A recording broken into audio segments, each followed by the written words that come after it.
మీరు మీ అభిమాన shows and serials TV కన్నా ముందు ఈటీవీ విన్ యాప్లో చూడండి. Download and subscribe to ETV win app. 99 రూపాయలు మాత్రమే.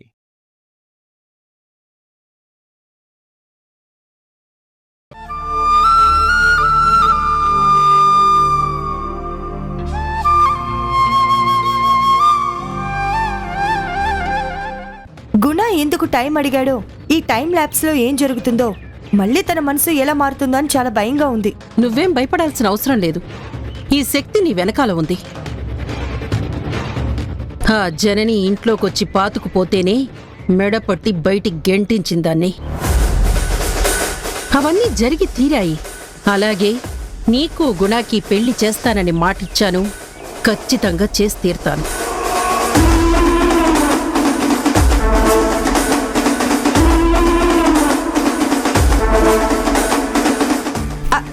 కారాపు ఏ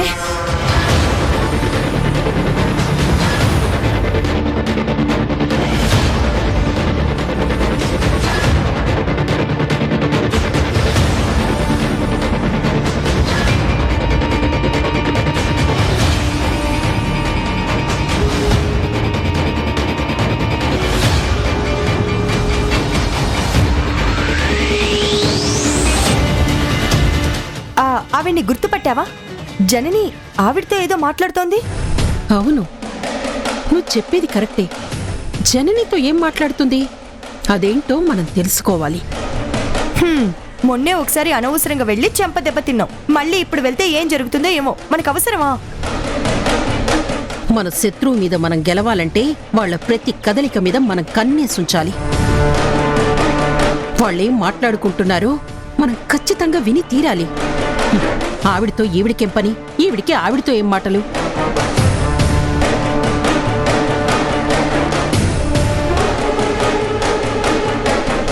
మీకు అప్పుడు జరిగిందేమీ గుర్తులేకపోవచ్చు, కానీ ఇప్పుడు మీరెలా ఉన్నారు మేడం? బానే ఉన్నారు కదా? బానే ఉన్నాను, నాకేం ప్రాబ్లం లేదు. మేడం, మీరేదో పనిలో ఉన్నట్టున్నారు. అయినా సరే నేను ఒక విషయం చెప్తాను, గుర్తుంచుకోండి. మీకిచ్చిన రిపోర్ట్స్ జెన్యూన్ మేడం. దాని మీద ఎలాంటి డౌట్ పెట్టుకోకండి. సరే, నేను వస్తాను.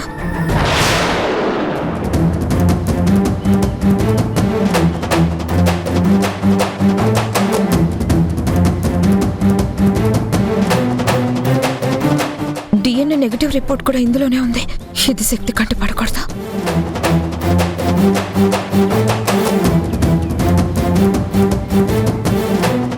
సరే, నేను వస్తాను. మేడం,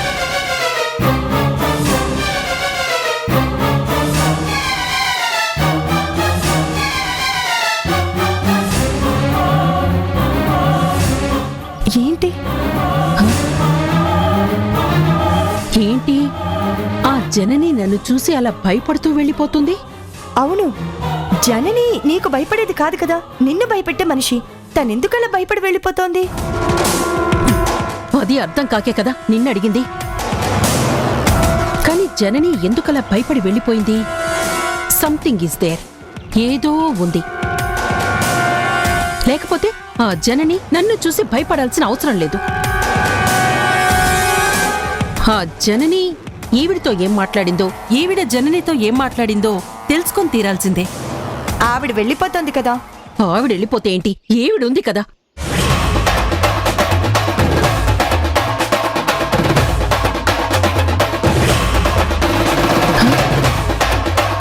ఏది?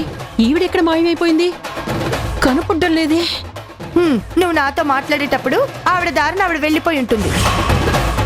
ఓ, ఈ విషయాన్ని ఇంతటితో వదలకూడదు. ఇప్పుడు కనబడకపోయినా వెతుక్కుంటూ వెళ్ళి ఆవిడ్ని పట్టుకుంటాను. అసలు వాళ్ళ మధ్య జరిగిన సంభాషణ ఏంటో నేను తెలుసుకుంటాను.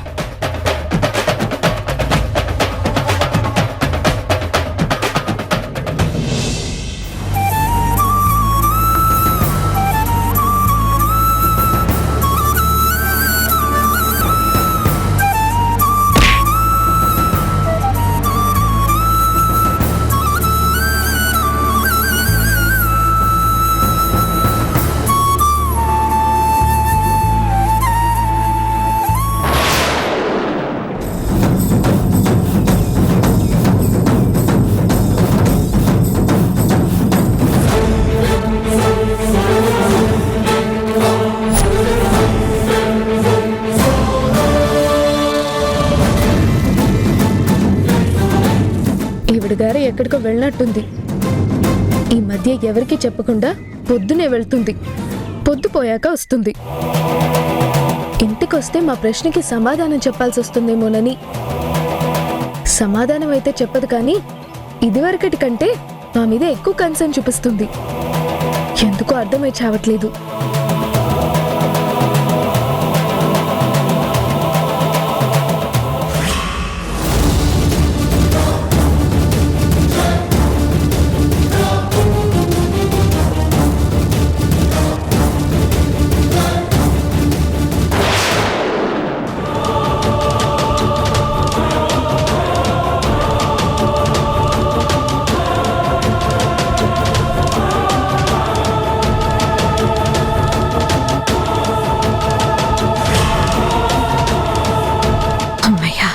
వెళ్ళిపోయినట్టున్నారు. నేను ఆ ల్యాబ్ టెక్నీషియన్తో మాట్లాడడం చూసింది కదా, శక్తికి ఏమైనా డౌట్ వచ్చిందా? అక్కడికి వెళ్లే ముందు అన్నీ ఉన్నాయో లేదో ఒకసారి చూసుకోవడం బెటర్.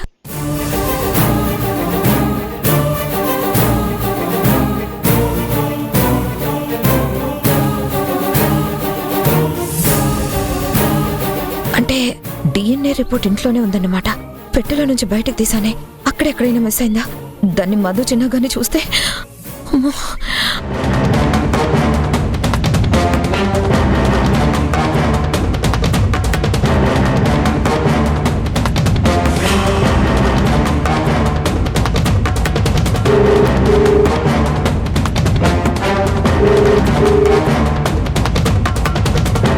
అయ్యో, ఫోన్ తీయమ్మా.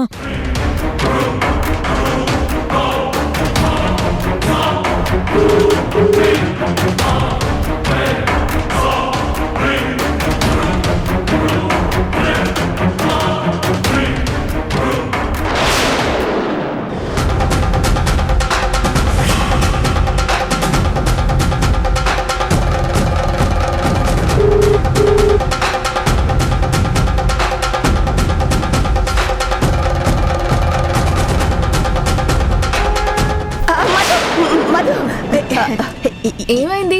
ఏంటి ఈ గదిలోకి వచ్చావు?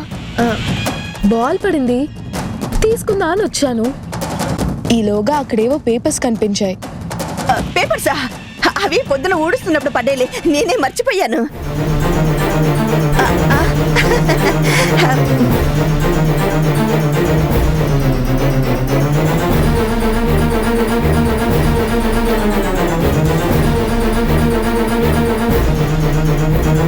హలో అమ్మా, కొద్దిలో ప్రమాదం తప్పింది. మధు రిపోర్ట్స్ చూడబోతుండగా అది చూడకముందే నేను తీసేసుకున్నాను. నువ్వు ఫోన్ చేయడం మంచిదైంది, లేకపోతే కొంపలు మునిగేవి.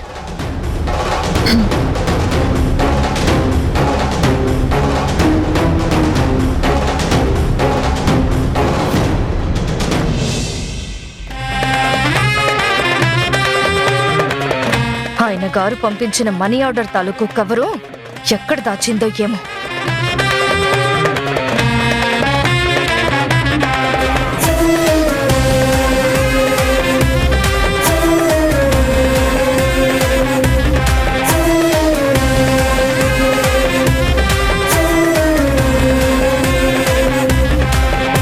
ఛే, భద్రంగా దాచుకున్నట్టుంది. దాని మీద ఏదో ఫోన్ నంబర్ ఉంది. దానికి ఫోన్ చేయాలనే కదా తెగ ఆరాటపడ్డారు. అది జాగ్రత్త పరుచుకుంటే వీళ్ళు ఎప్పుడూ అప్పుడు వాళ్ళ నాన్నకి ఫోన్ చేస్తారు. చెయ్యకుండా ఉండాలంటే ఆ మనీ ఆర్డర్ తాలూకు కవరు ఎక్కడుందో చూసి చించి అవతల పారేయాలి.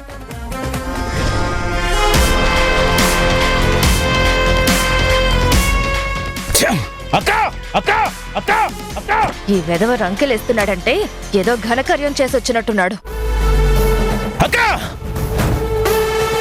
ఏమైంద్రా?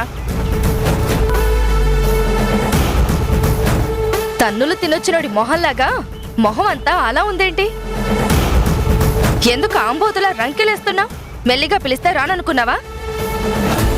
అరవకపోతే నాకు జరిగిన అవమానానికి ఇంటికొచ్చి చిందులేయమంటావా? అది ఆ ధరణి ఎంతకు తెగబడిందో తెలుసా? ఏమైంద్రా? తిరగబడి కొట్టిందా? కొడితే అక్కడే మెడలు ఉంచి తాలి కట్టి మరీ పట్టుకొచ్చేవాణ్ణి. అది ఇంకెవడితోనో లవ్లో పడిందక్క. ఏం ఏంటి లవ్ లో పడ్డదా? ఏం మాట్లాడుతున్నావురా? ధరణి అలాంటి పనులు చేసే మనిషి కాదు.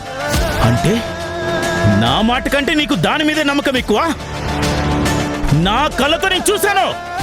అది ఎవడికో షేక్ హ్యాండ్ ఇచ్చి నవ్వుతూ మాట్లాడడం చూసి తట్టుకోలేక తట్టుకోలేక ఏం చేసావురా? వన్ని విరక్కొట్టాను.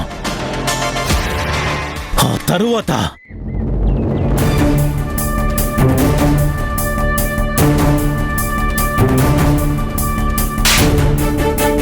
ఇంకా దాన్ని వదలను. అది ఇంటికి రాని, అది ఇంటికి వచ్చిన వెంటనే దాని మీద తాళి కట్టేస్తాను. అసలు నీకు బుద్ధుందా? వెనక ముందు ఏం ఆలోచించవా? నీ మూర్ఖానికి నువ్వే కాని నా మాట తలకెక్కదా? నిన్నే కదరా కొట్టి మరి క్లాస్ పీకాను. మళ్ళీ పొద్దు పొద్దునే దాన్ని వేధిస్తావా? నిన్ను ఓపిక పట్టమని ఎందుకు చెప్తున్నానో అర్థం కావట్లేదా? నీ ఆవేశానికి, తెలివి తక్కువతనానికి నా బతుకు నాశనమయ్యేలా ఉంది. ఆ మహానుభావుడితో పెళ్లి చేసి అమ్మా నాన్న నా గొంతు కోశారు. అది చాలదన్నట్టు ఈ కాస్త మిగులున్న జీవితాన్ని కూడా సర్వనాశనం చేయడానికి తయారయ్యావా?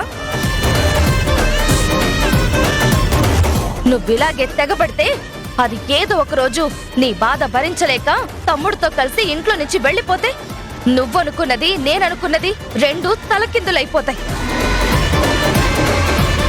దాంతో పెళ్లి చేసేంత వరకు నువ్వు కొంచెం ఓపిగ్గా ఉండరా. నువ్విలా రౌడీ వెధవలా ప్రయత్నిస్తే నేనెలా ఆయన వచ్చాక నీ గురించి మంచి చెప్పి నీకు దానికి పెళ్లి చేయడానికి ఒప్పించగలను? అసలు నీ గురించి, నీ దుర్మార్గం గురించి ఒక్క మాట ఆయనకి తెలిస్తే ఆగమేఘాల మీద రెక్కలు కట్టుకుని వాలిపోతాడు. నచ్చ చెప్పే ఛాన్స్ కూడా నాకుండదు. ఏంటి నువ్వు చెప్పేది? ఆయన ఒప్పుకునేది? ఒప్పుకోకపోతే ఊరుకుంటాననుకుంటున్నావా? ఆ ధరణిని నాకు కాకుండా వేరే ఎవరికివ్వాలని ప్రయత్నం చేసినా దానికోసం ఎంత దూరమైనా వెళ్తాను, ఎంతకైనా తెగిస్తాను. నీకెలా చెప్తే అర్థమవుతుందిరా? అన్ని పనులు ఆవేశంతో జరగవురా. నా మాట విను. నేనున్నాను కదా, పర్ఫెక్ట్ గా నా ప్లాన్ నేను వేసి ఉంచుకున్నాను. కొంచెం మారినట్టు నటించరా, మంచిగా మసలుకోరా. చేప గేలానికి పడేదాకా ఎరబాడాలరా, లేకపోతే తప్పించుకుపోతుంది. ఎలా నా ఆవేశాన్ని కంట్రోల్ చేసుకోవాలి? ఆవిడెవరో సడన్ గా ఊడిపడి నడి బజార్లో నా పరువు అంతా తీసి పడేసింది. నువ్వన్నట్టు నీ మాట విని ఓపిక పట్టే ఛాన్స్ కూడా లేకుండా చేసింది. నన్నంత ఇన్సల్ట్ చేసిన ఆవిడ మళ్ళీ కనపడాలి, అప్పుడు చెప్తాను దాని పని. నేనేంటో, నా కెపాసిటీ ఏంటో చూపిస్తా. రే ఆవిడ సంగతి నువ్వు తర్వాత చూద్దు గాని ముందు దీంతో కాస్త జాగ్రత్తగా మసలుకోరా. కనిపించిన వాళ్ళందరితో గొడవలు పెట్టుకుంటే నీకు ధరణితో జరిగేది కళ్యాణం కాదు. నలుగురు ఒక్కటై నీ కాళ్ళు చేతులు విరగొట్టి కాటుకు పంపిస్తారు.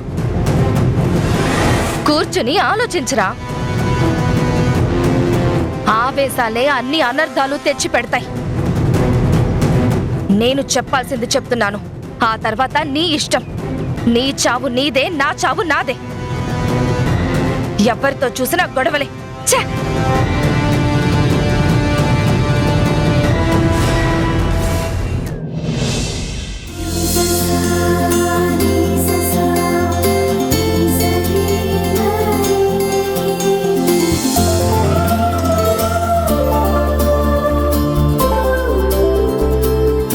అమ్మా Dharani. Good morning sir. Good morning. Semester fees కట్టమని చాలా రోజుల నుంచి మెసేజ్ల మీద మెసేజ్లు పంపిస్తున్నాం. నీతో కూడా లెక్చరర్స్ చెప్తూ ఉన్నారు. అయినా కూడా మెసేజ్లకు ఆన్సర్ లేదు, మాట పట్టించుకోవడం లేదు. అసలేంటి నీ ఉద్దేశం? ఫీజు కడదాం అనుకుంటున్నావా లేదా? అయ్యో అదేంటి సార్, ఫీజు కట్టకుండా ఎలా? ఖచ్చితంగా కడతాను సార్. ప్రతి సెమిస్టర్లోనూ ఇదే ధోరణి. కడతాను సార్ అంటావు, కానీ ఎప్పుడు కడతావు? మా నాన్న త్వరలోనే డబ్బులు పంపిస్తాడు. ఆ డబ్బులు అందగానే కట్టేస్తాను సార్. రేపు ఎల్లుండో మా నాన్న దగ్గర నుంచి డబ్బులు వస్తాయి సార్, రాగానే కట్టేస్తాను. కుదరదు బాలు, లేట్ ఫీజుతో కట్టే డేట్ కూడా అయిపోయింది. నీకు ఎగ్జామ్షన్స్ ఇచ్చి విసిగిపోయాం. ఇంకా నో మోర్ ఆప్షన్స్. ఫీజు కడితేనే కాలేజీకి రావాలి, లేకపోతే నువ్వు కాలేజీకి వచ్చే ఛాన్స్ లేదు. ప్లీజ్ సార్, ఒక్క ఛాన్స్ ఇవ్వండి సార్. No other chance. నీకు మిగిలిందల్లా ఇంటికెళ్ళే ఆప్షన్ ఒక్కటే. ఫీజు తీసుకుని కాలేజీలకు ఎంటర్ అవ్వు. అప్పటిదాకా నువ్వు కాలేజీకి రావడానికి వీల్లేదు. Please please live the princess. Please sir, ఈ ఒక్క అవకాశం ఇవ్వండి. ఖచ్చితంగా 2 డేస్లో ఫీజు కట్టేస్తాను. నన్ను క్లాస్కి వెళ్ళనివ్వండి సార్. ఇంపార్టెంట్ సబ్జెక్టులు మిస్ అయిపోతాను సార్. చదువు మీద అంత ఇంట్రెస్ట్ ఉన్నదానివైతే ఇలా ఫీజు కట్టడానికి డిలే చేయవమ్మా. ఫీజు కట్టని స్టూడెంట్స్ని కాలేజీలోకి అలౌ చేయొద్దని ఎండీ గారు స్ట్రిక్ట్ ఆర్డర్స్ ఇచ్చారు. నేను ఆయన ఆర్డర్స్ని ఓవర్ రూల్ చేయలేను. ఆయన పర్మిషన్ ఇస్తే గానీ నిన్ను క్లాస్కు పంపించలేను. Please sir, please. నీ రిక్వెస్ట్ నేను కన్సిడర్ చేయలేనమ్మా. నాకు పవర్ లేదు. సారీ, కాలేజీ నుంచి వెళ్ళిపోవడం మంచిది. సార్ సార్ ఒక్క 2 డేస్ సార్, క్లాస్కి అలౌ చేయండి సార్. ఎన్ని 2 డేస్ అయ్యా? బాలు ఫీజు రేపు పే చేస్తాడని గోడ మీద రాసి పెట్టుకోమంటావా? నిన్ను చూసి ఇంకొకళ్ళు డిలే చేస్తే కాలేజీ మూసుకొని వెళ్లాల్సి వస్తుంది. No more request, no more obligation, please.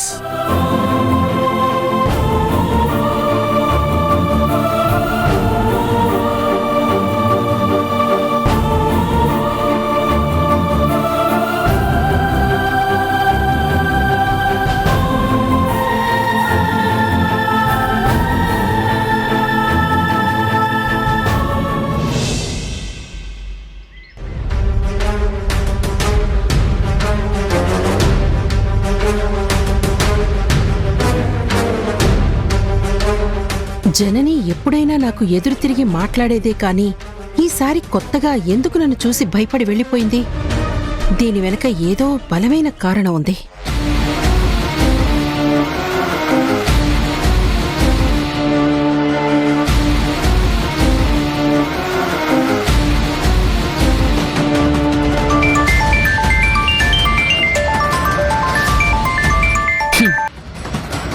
ఏరా, ఎన్ని రోజులకు అమ్మ గుర్తొచ్చిందా? వైజాగ్ ఎలా ఉంది? రాత్రి పగలు బలా దూరుగా తిరిగేస్తున్నావా? మమ్మీ, ఆ వివరాలన్నీ తర్వాత చెప్తాను. ముందు అర్జెంటుగా డబ్బులు కావాలి. ఏంట్రా, ఏదో వాయిస్ అంతా టెన్షన్గా ఉంది. ఎంత కావాలి? మమ్మీ, ఓ 60. 60,000 అడగడానికి అంత టెన్షన్ ఎందుకురా? ఇప్పుడే పంపిస్తాను. మమ్మీ, 60,000 కాదు మమ్మీ, 60 లక్షలు కావాలి.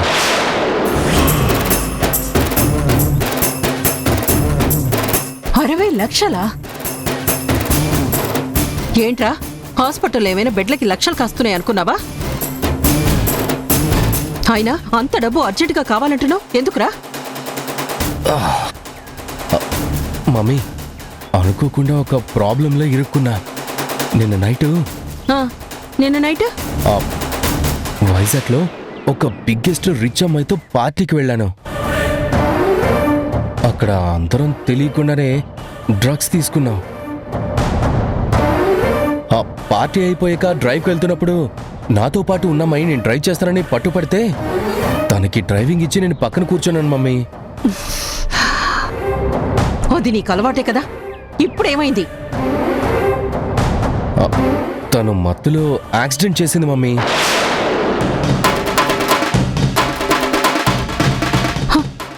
యాక్సిడెంటా? ఎవరే, నీకేం కాలేదుగా? పెద్దగా నాకేం కాలేదు, కానీ ఏం కాలేదంటున్నావుగా? ఓ 5 lakhs పంపిస్తాను, సరిపోతుంది కదా. 60 lakhs ఎందుకురా? మరి ఆ అమ్మాయి సీట్ బెల్ట్ పెట్టుకోలేదు. పొజిషన్ చాలా క్రిటికల్గా మారిపోయింది మమ్మీ. ఒరే, అంతేనా? ఇంకేమైనా జరిగిందా? చెప్పరా, ఒరే చెప్పరా, నీకేమైనా అయిందా? నాకేం కాలేదు, కానీ యాక్సిడెంట్లో ఒక చిన్న బాబుని గుద్దేసింది. ఆ బాబు కూడా చావు బతుకుల్లో ఉన్నాడు మమ్మీ. అంత కేర్లెస్ గా ఉంటే ఎలారా? నువ్వు తాగి అది తాగి ఉందని తెలుసు కదా, దానికి ఎందుకు డ్రైవింగ్ ఇచ్చావు? కోస్తైనా బుద్ధి జ్ఞానం ఉందా నీకు? నీ తిట్లు తర్వాత మమ్మీ. బాబు వాళ్ళ పేరెంట్స్ పోలీసుల దగ్గరికి కంప్లైంట్ ఇవ్వడానికి వెళ్తుంటే నేనే కాంపెన్సేషన్ ఇస్తానని చెప్పి ఒప్పించాను. వాళ్ళు చాలా డిమాండ్ చేశారు మమ్మీ. నేనే ఏదో ఒకటి చెప్పి ఒక 60కి కన్విన్స్ చేశాను. నువ్వు ఆ డబ్బు పంపించకపోతే నాకు లైఫ్ తప్పదు మమ్మీ. సరే సరే, నువ్వు మరీ అంత టెన్షన్ ఏం పడుకో. నీకసలు డబ్బు ఎప్పటికల్లా కావాలి? రేపటికల్లా కావాలి మమ్మీ, లేకపోతే నా బతుకు జైలు పాలే. ఒరే, ఇంత తక్కువ టైంలో అంత అమౌంట్ ఎలా రా? ప్లీజ్ ప్లీజ్ మమ్మీ, ఎలాగోలా చూడు మమ్మీ, ఎలాగైనా చూడు మమ్మీ. లేదంటే జైలు అవుతుందో, ఆ తర్వాత ఉరి శిక్ష పడుతుందో చెప్పలేం. కాంప్రమైజ్ అయ్యి కేసు క్లోజ్ చేయకపోతే డ్రగ్స్, డ్రైవ్, యాక్సిడెంట్ అంటూ కేసు ఎంత దూరమైనా వెళ్ళొచ్చు మమ్మీ. సరే సరే, ఏదో ఒకటి చేస్తాను. నువ్వు ఫోన్ పెట్టే ముందు.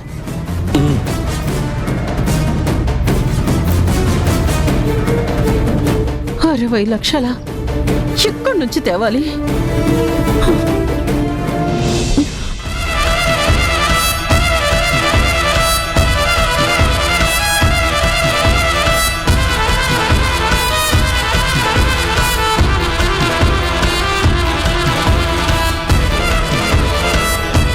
వీడి దగ్గర దోచి దాచింది ఎన్నిసార్లు లెక్కేసినా 20 lakhs కన్నా ఎక్కువ ఉండవు. మిగతా డబ్బు ఎలా? గుణాన్ని చీట్ చేసి చెక్కు మీద సంతకం చేయించుకుంటే అమ్మో, తెలిసిపోతే ఇష్యూ అవుతుంది. ఏం చేయాలి? ఎలా?